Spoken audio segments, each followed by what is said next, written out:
Meninggalnya Emil Kan Mumtaz, anak Gubernur Jawa Barat Ridwan Kamil, akhirnya menafsirkan bahwa podcast Denny Sumargo penuh kutukan. Sejumlah nama besar yang pernah hadir dalam podcastnya meninggal dunia. Atas hal ini dia langsung meminta maaf. Ia juga mengaku sudah mengucap bela sungkawa pada Kang Emil. Mantan pembasket nasional ini tak bisa konsentrasi bekerja. Ia kerap memikirkan untayannya kalimat netizen yang cukup monohok. Simak video selanjutnya. Kirimkan pesan via DM, ya turut berduka lewat postingan saya. Ya saya tahu juga lah, maksudnya gini loh. Ini kan masalah Kang Emil kan ada yang benar simpati, ada yang juga pansos. Saya nggak mau di bagian yang itu. Saya memang benar-benar saya merasa itu kehilangan dan saya tidak ingin mengkontenkan hal itu. Sekian dan terima kasih. Tapi untuk masalah orang yang mengkontenkan hal itu, saya juga tidak ada masalah. Saya tidak pernah mau mencampuri urusan orang membuat sesuatu, itu bukan urusan saya karena hati mereka hanya Tuhan yang tahu. Gitu. Saya pribadi kalau saya ditanya, saya tidak mau. Kenapa? Karena saya pernah ada hubungan, pernah kerja, pernah bertemu, pernah berkolaborasi, dan buat saya ini adalah kondisi yang lagi sedih. Saya tidak mau memanfaatkan ini lagi untuk menjadi sebuah konten, bahkan untuk podcast beliau enggak saya. Mungkin silakan kalau orang lain, kalau saya enggak pasti jelek sayanya, gitu, nggak bagus. Oke, terakhir Bang, kalau misalnya nanti mau buka konten YouTube lagi, terus banyak juga kan yang bilang jangan konten yang kayak sebelumnya, itu gimana tuh Bang? Apa bakalan ada konten yang baru? Nggak masalah, begini ya, saya kasih tahu ya, mungkin banyak yang nggak tahu. Saya adalah orang yang bikin konten podcast yang tidak ada skripnya. Dan ketika saya bertanya kepada orang, itu pertanyaan itu keluar sendiri dari alur daripada saya ngobrol sama orang. Dan kalian boleh cek semua video saya. Adakah di situ setiap pertanyaan saya yang berhubungan dengan kematian? Oke, terima kasih Bang. Udah pulang ke Enggak, saya nggak pengen bikin konten untuk hal ini. Saya pribadi yang saya tulis itu aja saya berat hati karena masalah ini saya tidak mau mengkontenkan karena buat saya ini ada suatu kehilangan dan bukan untuk buat cari duit atau apa, enggak ada. Tapi udah berkomunikasi kayak gimana pencariannya? Udah, saya cuman paling kirimkan pesan via DM, ya turut berduka lewat postingan saya. Ya saya tahu juga lah, maksudnya gini loh. Ini kan masalah Kang Emil kan ada yang benar simpati, ada yang juga pansos. Saya nggak mau di bagian yang itu. Saya memang benar-benar saya merasa itu kehilangan dan saya tidak ingin mengkontenkan hal itu. Sekian dan terima kasih. Tapi untuk masalah orang yang mengkontenkan hal itu, saya juga tidak ada masalah. Saya tidak pernah mau mencampuri urusan orang membuat sesuatu, itu bukan urusan saya karena hati mereka hanya Tuhan yang tahu. Gitu. Saya pribadi kalau saya ditanya, saya tidak mau. Kenapa? Karena saya pernah ada hubungan, pernah kerja, pernah bertemu, pernah berkolaborasi, dan buat saya ini adalah kondisi yang lagi sedih. Saya tidak mau memanfaatkan ini lagi untuk menjadi sebuah konten, bahkan untuk podcast beliau enggak saya. Mungkin silakan kalau orang lain, kalau saya enggak pasti jelek sayanya, gitu, nggak bagus. Oke, terakhir Bang, kalau misalnya nanti mau buka konten YouTube lagi, terus banyak juga kan yang bilang jangan konten yang kayak sebelumnya, itu gimana tuh Bang? Apa bakalan ada konten yang baru? Nggak masalah, begini, sama netizen juga, sama media juga. Tapi saya percaya kalau Tuhan ingin mengangkat derajat seseorang, akan angkat. Kalau Tuhan ingin jatuhkan derajat seseorang, akan jatuh juga. Jadi saya nggak masalah itu. Saya berserah aja sama Tuhan. Semua Tuhan sudah atur, rezeki saya, kapan diambil, kapan dikasih. Jadi nggak ada masalah, mau ditutup aduh. Ngapain ribut-ribut masalah kayak begitu? Nggak penting gitu.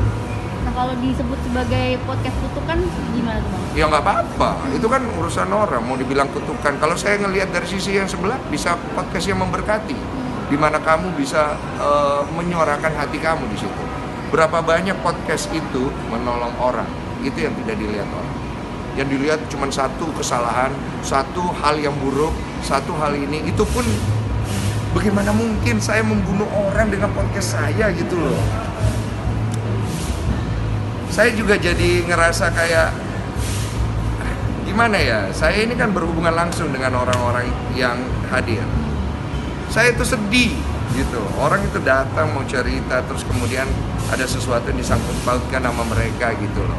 Nggak apa-apa, saya percaya kutukan itu akan kembali kepada orang yang berkata. Saya percaya itu. Barang siapa berkata kutukan, kutukan itu akan mencobai diri. Dari Bang Denny sendiri dengan cibiran dari netizen, terus setelah kejadiannya juga kemarin, ada perasaan seperti apa sih Bang? Kayak nggak konsen kerja atau bagaimana? Kurang konsen karena saya sedih perasaan daripada tamu-tamu saya kan yang ada di podcast kan, ya apalagi kemarin Pak Ridwan juga barusan kehilangan, saya kan kepikiran gitu. Perasaan dia, perasaan keluarganya gitu ya. Saya kan nggak mikirin perasaan saya mah biasa aja gitu. Kalau mau serang mah serang aja. Makanya saya bilang kalau mau disalahin salahin saya aja gitu. Nggak usah salahin orang yang berucap lah, ini doa lah, ini apalah. Begini guys, kalau Tuhan itu cuman sependek apa yang kalian pikirkan, kalau ketika orang berucap, apapun ucapan itu dijadikan nama Tuhan, masuk logika nggak? Tuhan melihat hati seseorang, dan apapun yang terjadi kepada seseorang itu sudah ada jalannya. Kalau yang Muslim kan percaya, ada di kitabnya, ya kan? Kalau yang Kristen juga percaya ada di kitab. Katanya orang Indonesia kan beragama, ya kan? Percaya sama Tuhan. Kok percaya sama ramalan, sama cocok logi, sama kutukan gitu. Saya bingung jadinya gitu. Arahnya mau kemana gitu. Kalau mau salahin saya, nggak usah pakai begitu. Datang ke rumah saya, tonjok muka saya. Pak, berarti Bang Denny gitu. nggak masalah ya kalau misalnya disalahkan oleh netizen ya? Nggak masalah kalau misalnya disalahkan oleh netizen atau nggak apa-apa. Saya kan udah buka nggak apa-apa gitu. Cuman jangan kelewatan, itu aja. Kalau udah nyerempet ke yang lain yang udah keluar jalur. Oke, kan sempat ngeposting juga di Instagramnya soal keluarganya Kang Emil. Nah, ada dari Bang Denny sendiri udah bertemu dengan Kang Emil? Itulah beberapa orang yang mungkin pertanyaan itu berdasarkan dari jawaban-jawaban beliau. Contoh kayak waktu kejadian Vanessa waktu itu berapa almarhumah, mohon maaf ya, saya mengangkat sedikit ya. Itu dia saya tanya, dia cerita tentang bibi almarhum. Saya tanya, makanya kok kamu takut banget kehilangan bibi? Ya kan? Dia jawab, saya nggak bisa hidup kalau nggak ada dia cerita kronologinya. Karena itu saya bertanya, kan dia merasa tidak bisa kehilangan. Kan saya tanya, kau takut banget. Kemudian bibinya almarhum berbicara bahwa pernah diramal. Saya nggak pernah nanya ke situ awalnya. Saya ini hanya ngikutin alurnya orang gitu loh. Makanya saya bilang semua video saya bintang tamu saya. Kalau memang setiap saat saya nanya kayak begitu, itu boleh ditanya sama saya. Kok Bang Densu tuh nanya-nanya kayak gitu terus gitu. Saya nanya atas ilham yang saya dapat dari Tuhan. Saya nggak pakai skrip. Jadi kalau ditanya sama saya juga bingung. Orang nggak ada skripnya, orang saya nanya-nanya aja. Dan orangnya juga tidak berkeberatan. Kalau orang berkeberatan ya, saya potong. Saya nggak tayangin gitu.